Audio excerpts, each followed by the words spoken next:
So हा video BMS first इयरच्या विद्यार्थ्यांसाठी फार महत्त्वाचा असणार आहे. सो दॅट्स वाय व्हिडिओ एंडपर्यंत बघा.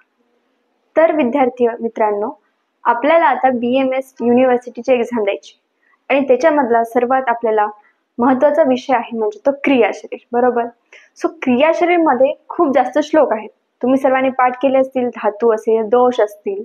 ओके, सो तुम्हाला आणि मॉडर्न सुद्धा त्याच्यामध्ये इन्क्लुडेड आहेत. Modern physiology, human physiology.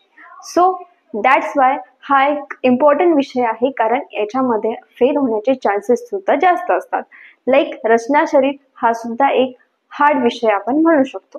So that's why क्रियाशरीरच्या पेपरमध्ये युनिव्हर्सिटीमध्ये तुम्ही कसे पास होऊ शकतात त्याच्यासाठी हा मी व्हिडिओ बनवलेला आहे. सो बघा, क्रियाशरीर बेसिकली आपल्या बॉडीमध्ये जे काही मेकॅनिझम्स असतात, जे काही क्रिया असतात त्या कशा घडतात याच्यावर तो सब्जेक्ट डिपेंड हा असतो. सो याच्यामध्ये पदार्थ विज्ञानचे सुद्धा काही पॉइंट्स हे असतात. सो आपल्याला BMSच्या युनिव्हर्सिटीमध्ये फर्स्ट इयरमध्ये पास होण्यासाठी जे काही टॉपिक लागतात ते मी इथे तुम्हाला सांगते, ठीक आहे.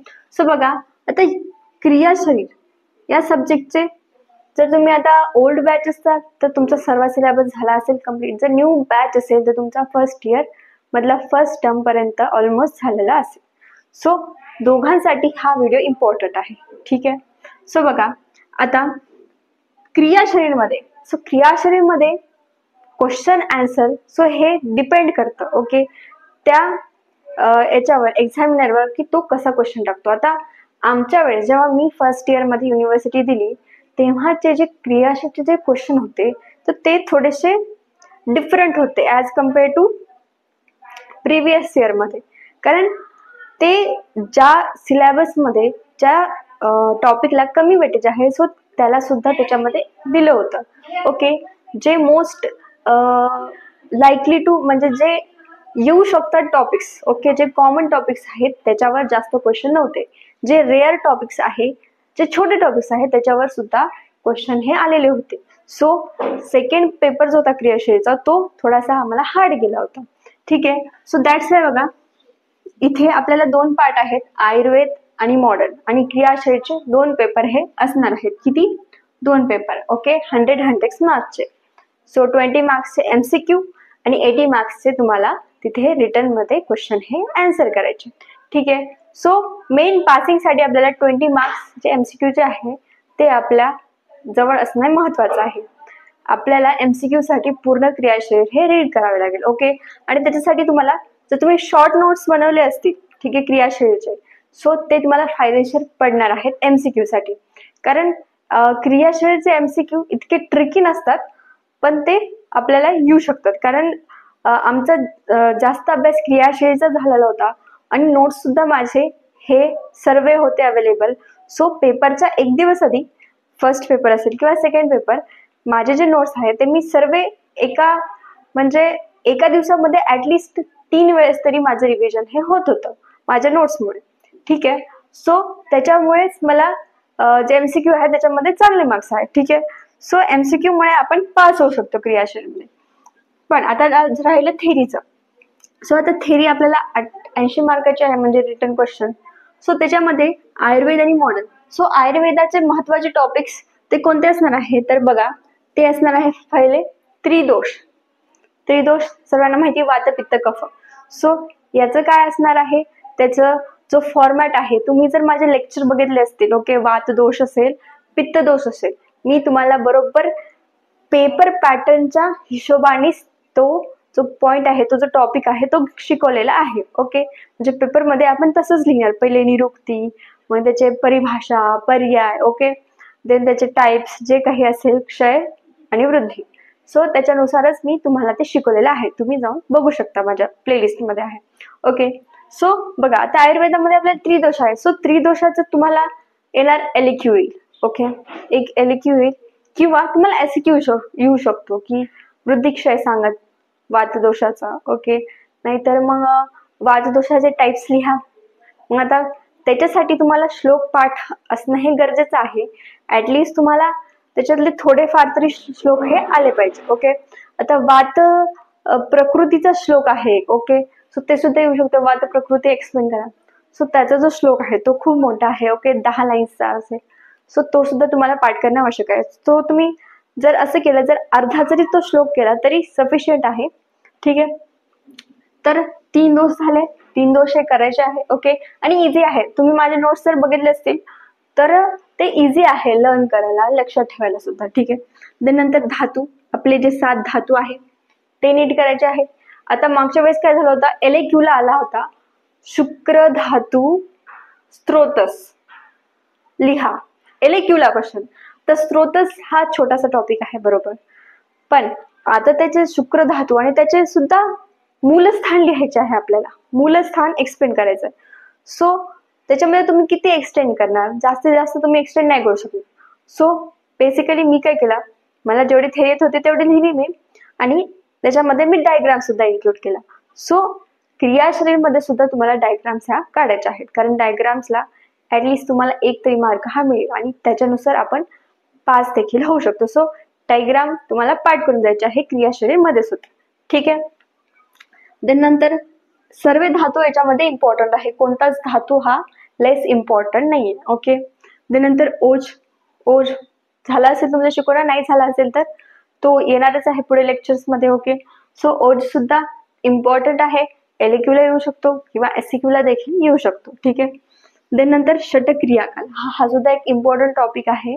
हा SCQ ला तुम्हाला येऊ शकतो, त्याला LAQ सुद्धा ते करू शकतात, कारण पेपर ते एक्झामिनरवर डिपेंड आहे, त्याला कोणत्या क्वेश्चनला किती वेटेज हे द्यायचं आहे. ओके, तो कमी कंटेंटला सुद्धा जास्त वेटेज हे देऊ शकतो. सो दॅट्स वाय तुम्हाला हे जे आहे हे पक्क लिहायचं आहे. ओके, पक्क पाठ करून जायचं आहे.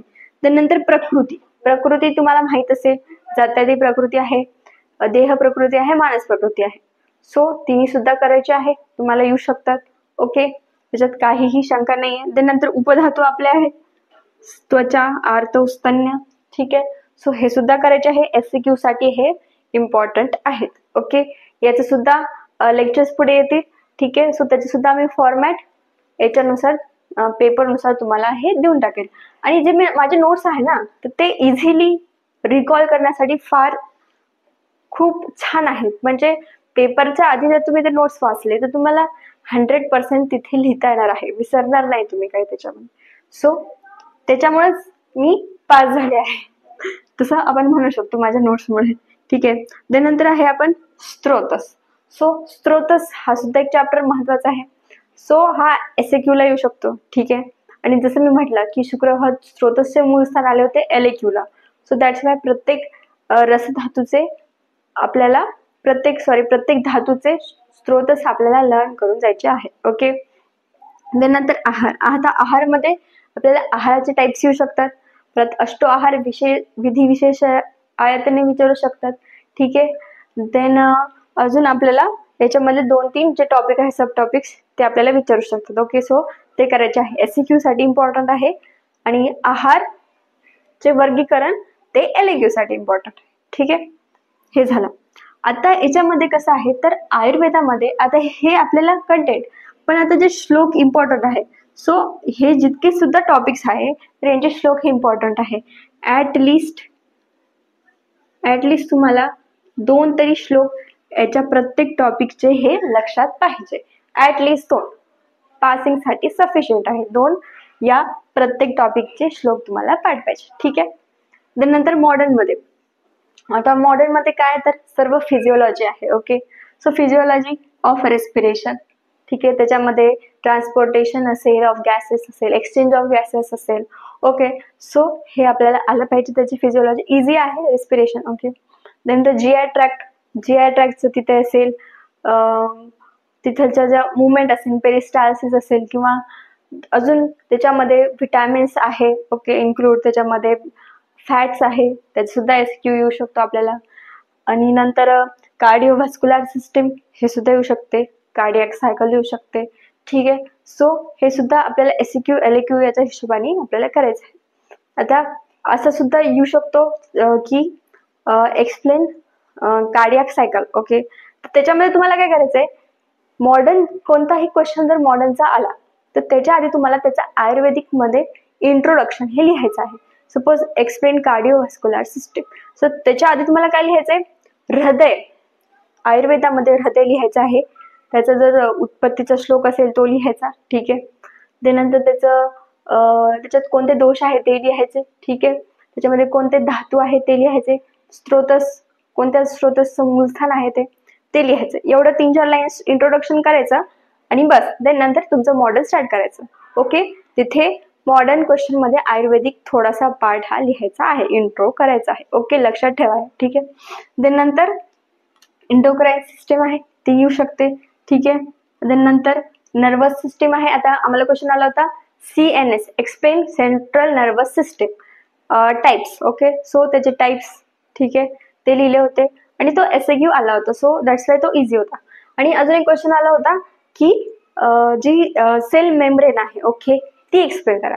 सो त्याच्यामध्ये मी काय केलं, सेल मेम्ब्रेन एक्सप्लेन केली, ठीक आहे. त्याच्यात काय कंटेंट आहे आणि त्याचे जे डायग्राम आहे बघा, आपल्याला 12th मध्ये होती, 11th मध्ये होती सॉरी, जी सेल मेम्ब्रेनची अशी डायग्राम आहे. त्याच्यामध्ये हे शुगर्स असतात, लिपिड्स असतात, ठीक आहे. सो ही डायग्राम सुद्धा मी काढलेली होती. सो त्याच्यात सुद्धा मला मार्क मिळालेला आहे, ठीक आहे. So that's a diagram is a important in modern, ठीक आहे. आणि आयुर्वेदामध्ये सुद्धा डायग्राम इम्पॉर्टंट आहे. देन नंतर मस्क्युलर सिस्टीम, मसल कॉन्ट्रॅक्शन रिलॅक्सेशनची जी थेरी आहे, स्लायडिंग फिलामेंट थेरी, सो ती येऊ शकते SAQ ला. ओके. किंवा मसलचे मुवमेंटचे टाईप येऊ शकतात, ठीक आहे. मसल टाईप्स येऊ शकतात, ठीक आहे. कार्डियक मसल असेल, स्मूथ मसल असेल, ओके. नंतर हिमोपोएटिक सिस्टीम मध्ये ब्लड असेल, WBC मतलब ब्लड कंपोजिशन असेल, HB हिमोग्लोबिन येऊ शकतं आपल्याला, किंवा प्लेटलेट्स येऊ शकतात, ठीक आहे. आणि परत आता हे झाल्यावर या व्यतिरिक्त जे आहेत इम्युनिटी येऊ शकते, ठीक आहे. इम्युनिटी सुद्धा इझी आहे, आपण शिकलो आहोत 11th-12th मध्ये, तर ते सुद्धा आपल्याला करायचं आहे, ठीक आहे. देन नंतर आता हे जे टॉपिक्स आहेत, ठीक आहे. सो हे टॉपिक्स आहे की जे त्यांचं वेटेज, त्याचं कंटेंट फार कमी आहे आणि वेटेज सुद्धा कमी आहे, पण ते येऊ शकतात, ठीक आहे. तर आता याचं, आणि आपण याला मोस्टली आपण काय करतो, याला निग्लेक्ट करून देतो की हा इतकं काही नाही, याचं कंटेंट पण नाही, वेटेज पण नाही, तर मग याला वाचतच नाही. तसं झालं होतं. म्हणून बऱ्याचशा लोकांना आमच्या क्लासमध्ये म्हणजे हे याचं कंटेंट इतकं लिहिता येणार नाही, कारण यांना जास्त वाचलंच नव्हतं आम्ही, ठीक आहे. सो दॅट्स वाय हे इम्पॉर्टंट आहे. आत्मा आहे, ठीक आहे, आत्मा. देन नंतर इंद्रिय विज्ञान, ठीक आहे, मन आणि 3 जे मला आहेत, जे 3 मला आहेत, ठीक आहे, स्वेद, पुरुष आणि मूत्र, ओके, ते सुद्धा इम्पॉर्टंट आहे. सेन्सरी ऑर्गन्स, ठीक आहे. सो हे सुद्धा आपल्याला वाचून जायचे आहे, याला सोडायचं नाही, ठीक आहे, याला विसरायचं नाहीये, कळालं. सो असं आपला क्रियाशीलचा पेपर आहे. एवढं तुम्ही जर केलं तर तुम्ही 100% पास होणार आहे, ठीक आहे. MCQ वर भर द्या. पेपरच्या आधी सर्व सिलेबस असा कव्हर होईल असे नोट्स काढा. जर नोट्स नसतील तर माझ्याकडून घ्या. तुम्हाला कोणत्याही इंडिव्हिज्युअल सब्जेक्टचे जरी पाहिजे असतील ते सुद्धा अवेलेबल आहे, ठीक आहे. मला व्हॉट्सअप नंबरवर तुम्ही मेसेज करू शकता, ठीक आहे. लाईक करा आणि शेअर करा तुमच्या फ्रेंड्सला सुद्धा, त्यांना सुद्धा हेल्प होईल एक्झामसाठी. Okay, thank you.